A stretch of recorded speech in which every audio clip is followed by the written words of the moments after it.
13. buruketan ditugu lagun batzu joten direnak txino batera edo errestante batera, eta han eskatzen dabe plater batzu, bale? Baina ez dabe jaten nor bakoitza perena. Erabaki dabe, kantitate handiko platera zirenez, arroza binaka jandaute, entzalada irunaka eta okela serra launaka. Orduan, lagun kopurua X bada, eta arroza binaka jan badute, horrek esan nahi dau, eskatu dabela X biren plater arroz. Bai, bien artea jateko. Vale. Entzalada irunaka izan denez, X eren plater entzalada eskatu dabe.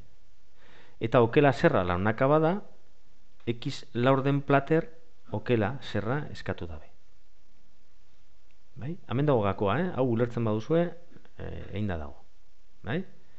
Nik binaka hartzen badautez arroza, X zati bi plater kopuru izango da. Irunaka entzalada zati iru eta okela zati lau. Vale? Esaten digute 75 plater izan direla danetara. Orduan, 75 izango dela plater arroz kopurua gehi entzalada plater kopurua gehi okela plater kopurua. Beraz, X biren gehi X eren gehi X laurden.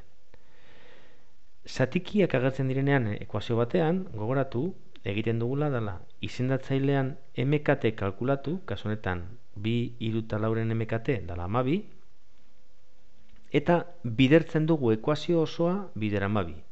Hau da, 75 bider 12, 12 bider X biren, 12 bider X eren, eta 12 bider X laurden. Hau zatikiak simplifikagarriak izango dira beti. Eta simplifikatzen dugu, eratzen da 6x, lau x eta 3x. Orduan daukagu, 780 izango dela 13x. Beraz, x izango da 780 zati 13. Hau da, 60 lagun.